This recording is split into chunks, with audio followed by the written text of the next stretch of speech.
My grandson asked why I didn't buy my own house while I was still standing there with the mail in my hand. He said it over Cheerios like he was asking for more milk. No meanness in it, no edge.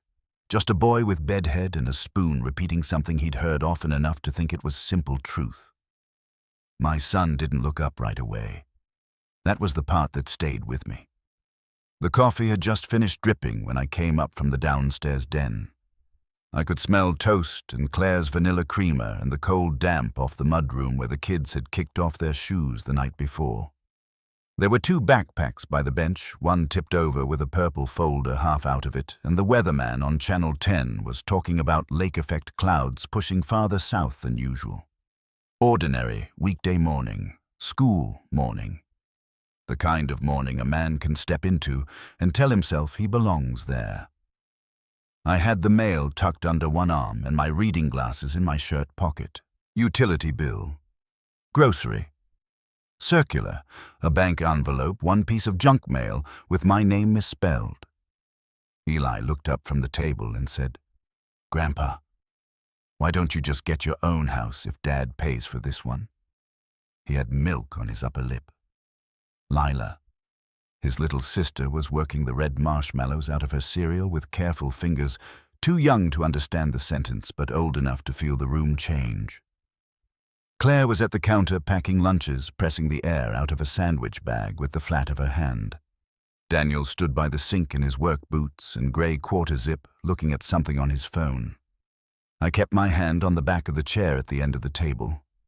What I said, though, I'd heard him just fine. Eli shrugged. "Nothing. I just mean if Dad has to pay for everything anyway." Claire gave a little laugh, then too quick and too light. "Eat your breakfast, honey."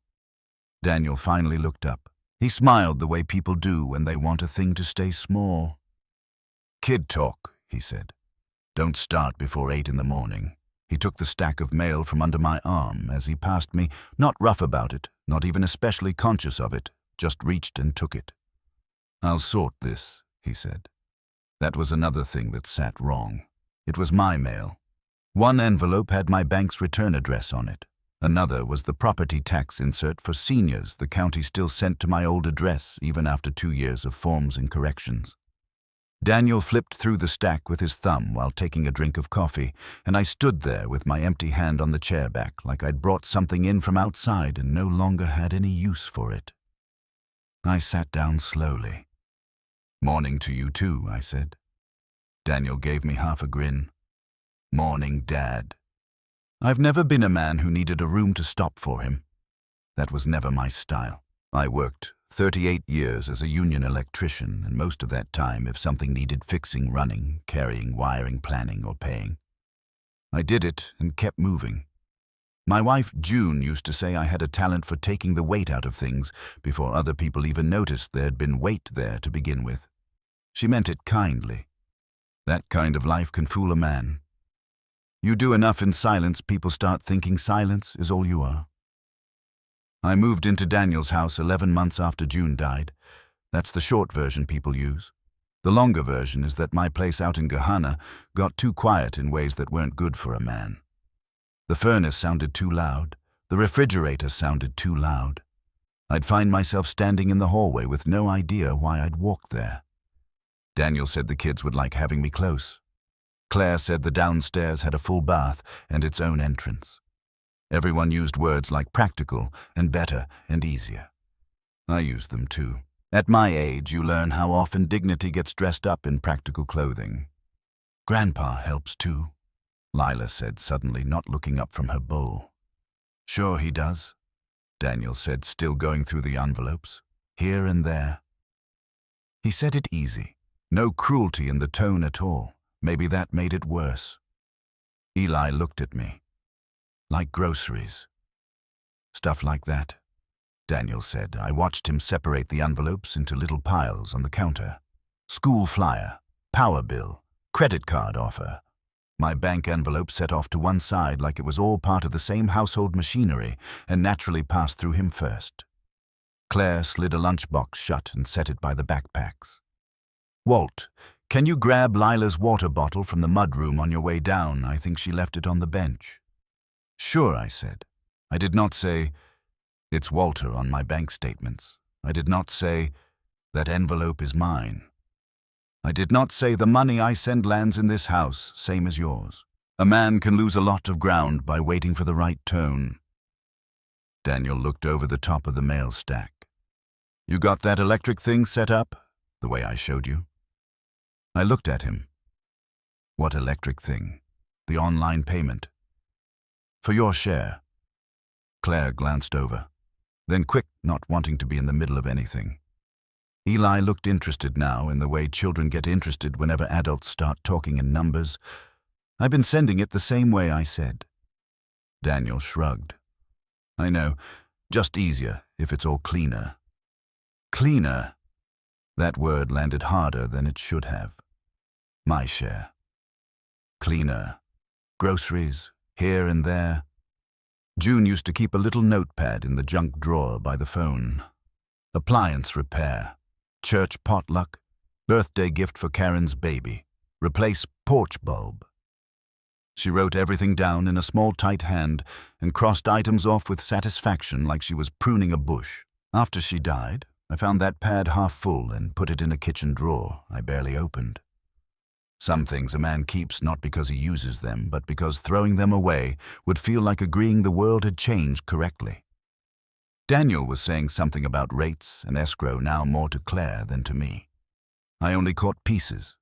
Insurance adjustment, refee window, reserve shortfall. He liked that tone when money came up. Calm and burdened, man at the wheel. Eli pointed his spoon at me. So if Grandpa doesn't pay enough, do we have to move? Claire turned too fast from the counter. Eli. But Daniel answered, no one's moving. He said it with a little chuckle the same way he'd said kid talk like he was the only real wall in the room. I looked at my grandson. He wasn't being disrespectful. That was the trouble. He was trying to understand the rules of the world he lived in. No, I said. You're not moving. Daniel gave me a look then. Mild. Almost warning, like I was stepping into a lane he preferred to manage. I held Eli's eyes a second longer than I usually would. Finish your breakfast, I said. The room kept going after that because rooms do. Lids snapped onto thermoses.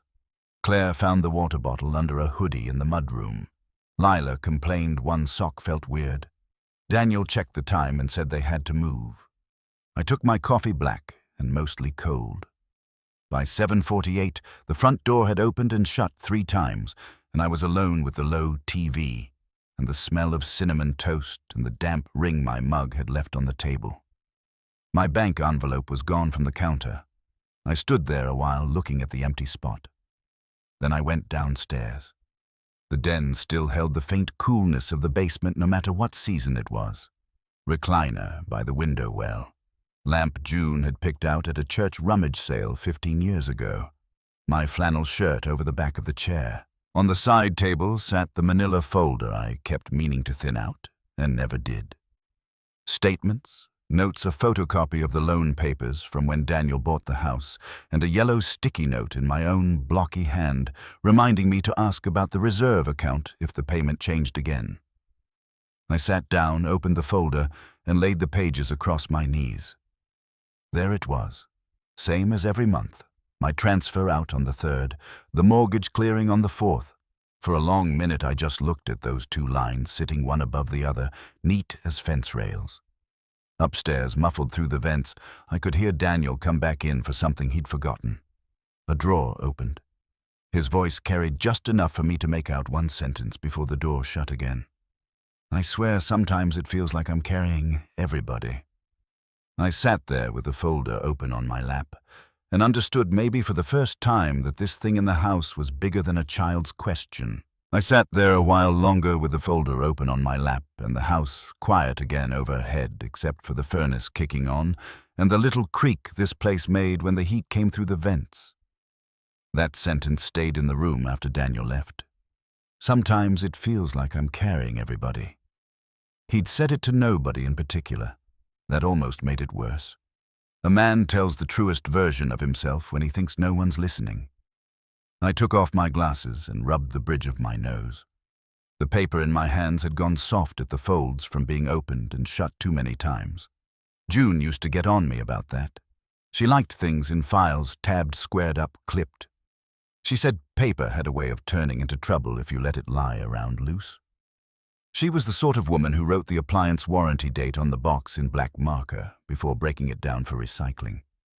I was the sort of man who kept track of the big stuff in his head and trusted I'd remember. That's not as noble as it sounds. Sometimes it's just another way of not wanting to look too closely. I put the statements back in order and saw tucked halfway behind them the photocopy of the guarantor page from when Daniel bought the house. My name looked older than I remembered on it. Walter J. Mercer. The date in the corner was from 3 springs ago, back when Eli still had the round little boy face and Lila slept with a rabbit blanket she dragged by one ear. Daniel had called me that Saturday afternoon and asked if I could meet him over in Reynoldsburg at the credit union branch because there was one small snag. That was the phrase he used. One small snag. I remember because I was standing at my own kitchen sink, rinsing out the coffee carafe, and June had only been gone 7 months then, and I was still moving around the house like a man trying not to step on broken glass. He was excited about this place then. Good school district. Better yard for the kids. Claire wanted the mudroom. He talked the way men do when they've almost convinced themselves something is already theirs. At the branch, there'd been a young loan officer with a bright tie and a careful smile. Daniel did most of the talking. Temporary debt ratio issue, timing problem, paperwork wrinkle, all words built to sound smaller than they were. I remember the loan officer finally turning to me and saying, "We can get this done if Mr. Mercer is willing to stand behind the note." Stand behind the note. That was how they said it. Daniel looked tired in a way I recognized. Not from labor, from pressure. There's a difference. He had his jaw set like he was already ashamed of needing the help and already half angry at me for hearing about it. I could have asked more questions. I could have told him no. I could have made him sit in the shape of his own life a while longer. Instead, I signed. Part of that was love. Part of it was the kids. Part of it was that June had worried about Daniel in a way she never said plainly. Not because she thought he was bad, because she thought he was soft in places life doesn't forgive. He liked the feeling of being thought dependable more than the hard, quiet work of actually being it day after day. She never put it that way, but after 39 years of marriage, a man learns the truth underneath his wife's careful words. And part of it, this was the part that cost me something to admit even to myself, was that after June died, I could not bear the idea of one more thing in the family falling apart while I stood there with both hands empty. So I signed. A year later, I sold my house. Not because I had to, not in the way people might think. I could have stayed. The roof was sound. Taxes were manageable. I had my pension and what was left of the savings June and I built by being boring and steady for 40 years. But I was eating too many dinners standing at the counter, talking less, sleeping in my recliner with the television on. Daniel started saying it didn't make sense for me to rattle around out there alone. Claire said the downstairs here would give me my own space.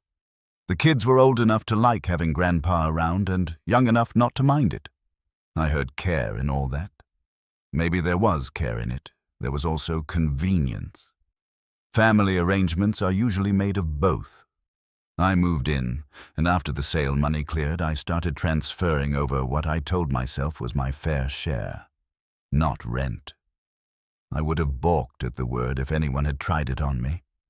Contribution. Household support. Something a man gives when he lives under a roof with other people and intends to keep his back straight. The first time I sent it, Daniel said, "Dad, you don't have to do that." Then he took it. The second month, he called it helpful. The third month, he started asking if I could make sure it hit before the fourth, because that was when everything drafted cleanest. After that, it became habit, quiet as a leak behind a wall.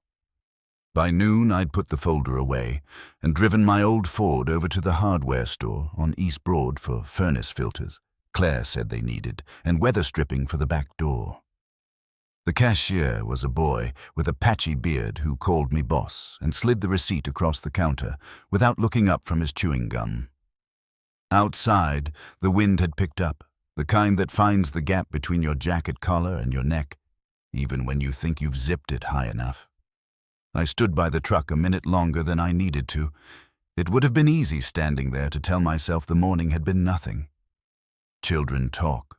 Daniel's under pressure. Money makes everybody speak in rougher tones than usual. A man can varnish over a lot if he's had enough practice. But then I remembered Eli's face when he asked it. Not cruel, not playful, learning. That was the part that kept catching. When I got back, Claire was in the kitchen with the laptop open and the school papers spread out around it. She had one of those big insulated tumblers beside her, and the look of a woman doing 6 things at once without wanting thanks for any of them. "Did you get the filters?" she asked. "In the truck?" She nodded. "Thanks." On the screen, I saw numbers in boxes before she angled it away. Daniel came in from the garage a second later, saw me, and put his hand flat on the top of the laptop for half a second, like you might settle something living. "We're just looking at some options," he said. I set the weather stripping on the counter. What options? Claire answered first. "Refinance stuff. Maybe. Rates are weird." Daniel gave a short laugh. "Nothing exciting. I watched him too long. He looked away first. Bank asked for a couple updates," he said. "Standard deal. The old wound in me wasn't about money. Not really. It was older than that. I knew the shape of it by then, even if I wouldn't have said it aloud. I'd spent most of my life being the man people leaned on while they looked past me toward whatever came next.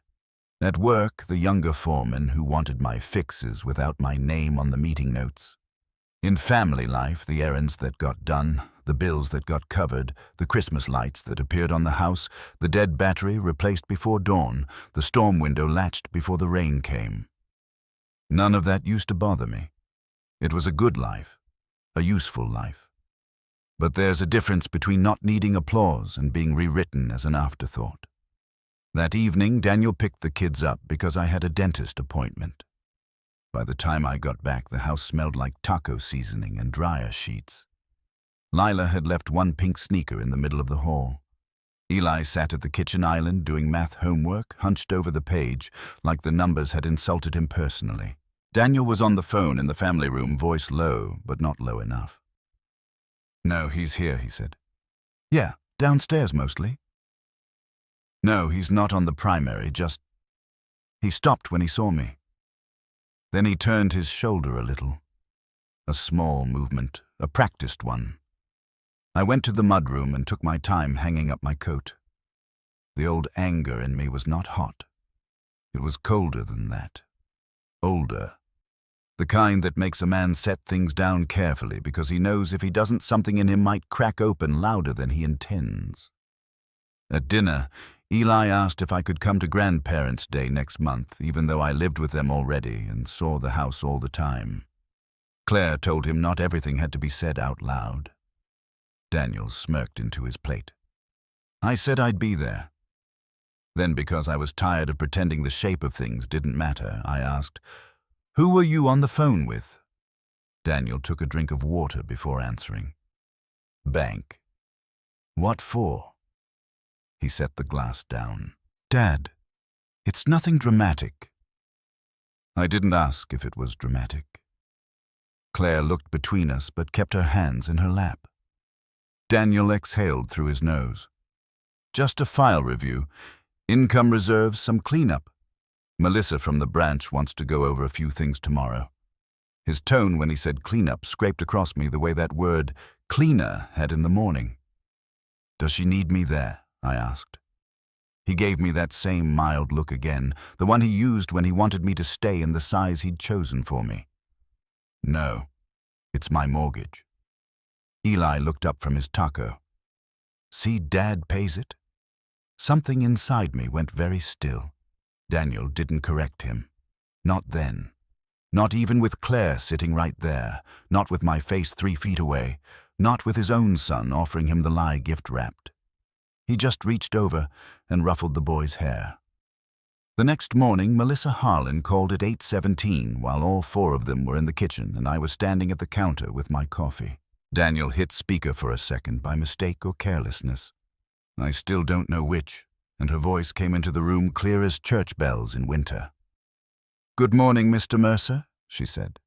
"Before we proceed, I need to confirm whether your father, Walter Mercer, will remain on as guarantor, since his support history is part of the file." The room went so still I could hear Lila's spoon knock against her bowl. Daniel's face changed first, not into guilt exactly, but into that hard, flat look a man gets when the private version of his life steps into public light before he's ready for it. He reached for the phone too fast, fumbled it, then hit the speaker button off and put it to his ear. "Hi, Melissa," he said, smiling now, as if she could see it. "Yeah, sorry. 1 second." He turned and walked toward the mudroom, talking low. The kitchen door swung once behind him and settled. Nobody said anything. Claire was staring at the table, one hand still on Lila's cereal box. Eli looked from the mudroom door to me and back again. He was old enough now to know when grown-ups were pretending something hadn't happened. I set my coffee cup down. The sound it made on the counter seemed louder than it ought to have. Eli spoke first because children always do when silence gets too full. "What's a guarantor?" Claire finally moved. "Finish your breakfast." But her voice had gone thin. I looked at my grandson. He had his father's eyes when he was puzzled wide and a little offended, like the world had changed rules without consulting him. "It means," I said, "your name's tied to something. Means if things go wrong, the bank can come to you too." He blinked. "Why would they come to you?" Claire turned then fast. "Eli, enough." But it was too late for enough. Enough had been too late for a while. Daniel came back in 40 seconds later, maybe a minute. He set the phone on the counter face down and gave a short, irritated laugh meant to get us all back inside the smaller version of the morning. "Paperwork," he said. "That's all that was." Nobody answered him. He looked at me. "Dad, you didn't need to jump in." I felt something settle in me then, not anger exactly. Anger had been there since yesterday. This was clearer, colder, a kind of final understanding. "I didn't jump in," I said. "She said my name." He shifted his weight, one hand going to his hip. "It's just from the original loan setup, that's all. It doesn't mean what it sounds like." Eli looked at him. "So Grandpa is on the house?" Daniel smiled without softness. "Not like that, buddy.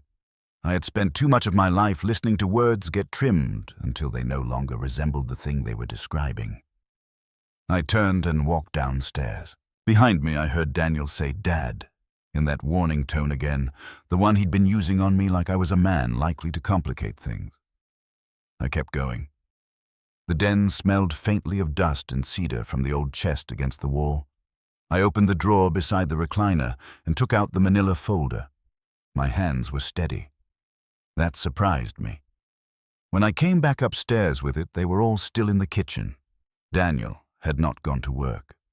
Claire had shut Lila's lunchbox, but not zipped it. Eli was still at the table, spoon in hand, not eating now. The room looked ordinary enough if you didn't know what had been pulled loose. I set the folder on the table. Daniel stared at it. "What are you doing?" "For once," I said, "I'm not letting you do all the talking." That landed harder than if I'd raised my voice. Claire pulled out a chair and sat down slowly. I had the strange thought then that she looked younger when she was worried, not older. Stripped of the briskness she wore around the house, there was just a tired woman wanting the floor to hold. Daniel glanced at the kids. "This is not the time." "That's right," I said. The time would have been 3 years ago, or yesterday morning, or any one of the times your boy said something he had no business believing. His jaw tightened. "Don't make this bigger than it is." I opened the folder and slid the papers out onto the table one by one. Bank statements, the copied guarantor page, a printout of the transfers, my yellow note stuck crooked to the back of one sheet. "Sit down," Claire said to Daniel so quietly it almost didn't sound like an order, but it was. He sat. I looked at Eli first because he was the reason I wasn't going to soften this anymore. "Your dad bought this house," I said. "That part is true." Daniel let out a breath through his nose like he'd been handed proof of something.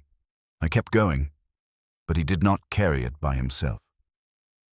"That part's a lie. Nobody moved. When your dad and mom were trying to get this place, the bank wouldn't clear it clean. I signed so the loan could go through. That's what guarantor means. My name's on the line if the house goes bad. And every month since I moved in, I've been sending money that goes toward keeping this place paid." Daniel leaned forward. "You've been contributing, Dad. Nobody said you weren't." I turned the bank statement toward him and tapped the line with one finger. "You called it groceries." He opened his mouth, shut it again. I tapped the next one. "You called it here and there." Then the copied loan page. "You told your son this was your house because you pay for everything." "Dad, no." I still hadn't raised my voice. That seemed to trouble him more than if I had. "You don't get to shorten this now." Lila was looking from face to face with big, solemn eyes. Claire reached over and put a hand lightly on her back. I looked at Daniel, and for the first time that morning I let myself feel the full thing of it. "I signed because you needed help," I said. "There's no shame in that. Men need help sometimes. I sent money because I lived under this roof, and I intended to do it straight. There's no shame in that either. The shame is this." I looked toward Eli. "You let him think I was some old man living off you." Daniel flushed, then finally red working up from his collar. "That is not what I said. It's exactly what you let him believe. It's more complicated than that. Not to a 10-year-old it isn't." The room went quiet again. That was the heart of it. I could see Claire understand it at the same time I said it. All the complicated adult excuses in the world had been boiled down and handed to a child as a simple rule: the one who talks like the provider gets the respect. Daniel rubbed his mouth with the heel of his hand. "I was trying to keep things simple. For who?" He didn't answer. I thought of June then. Not in some grand way, just her at the kitchen table in our old house with a church bulletin and her reading glasses low on her nose, saying once after Daniel missed a car payment in his 20s, "He hates looking weak so much he'll turn it into anger before he'll call it fear." At the time I'd defended him, said he was young, said he'd settle. Maybe that was another thing I'd mistaken for patience when it was really cowardice. I stayed quiet because I thought I was protecting this family, I said. I thought children shouldn't have to see every crack in the wall. I thought a father doesn't make his son smaller in front of his own kids if there's any way around it. Daniel looked down at the papers now instead of at me. "That's on me," I said. "I stayed quiet too long. That cost me something to say, more than the money ever had." Claire spoke without looking up. "Did you know they were hearing it that way?" Daniel answered too fast. "Claire, come on." She looked at him then. "Did you?" He didn't say yes. He didn't say no. He just sat there with his shoulders set and his face closing in on itself, and that was answer enough. Eli's voice came small this time. "Grandpa?" I didn't know. I turned to him. "I know you didn't." The hurt on his face was clean hurt, not pride, not defensiveness, just the pain of realizing he had been standing on the wrong piece of floor. I put my hand flat on the folder. "Listen to me," I said, and I made sure both children could hear. "Your dad works hard. That's true. This house is his responsibility too. That's true. But families are not built by one person, and you do not talk about somebody like they're a burden just because they're quiet or old or living under the same roof. You understand me?" Eli nodded first. Lila nodded, because he did. Daniel looked up then, and for a second I saw him clearly. Not as my boy, not as the man at the head of this table, but as someone who had let his own need to look strong outrun his decency. "I never said burden," he muttered. "You taught it anyway." There it was. The line I hadn't had yesterday morning when I stood with the mail in my hand. Nobody answered that because there wasn't anything to say. After a while, Daniel pushed back from the table and stood. He didn't storm out. That would have been easier in its way. He just stood there with his hands hanging useless at his sides, like a man who'd been caught halfway into a coat that no longer fit him. "I've got to go," he said finally. Claire did not look at him. When the front door shut, the whole house seemed to exhale.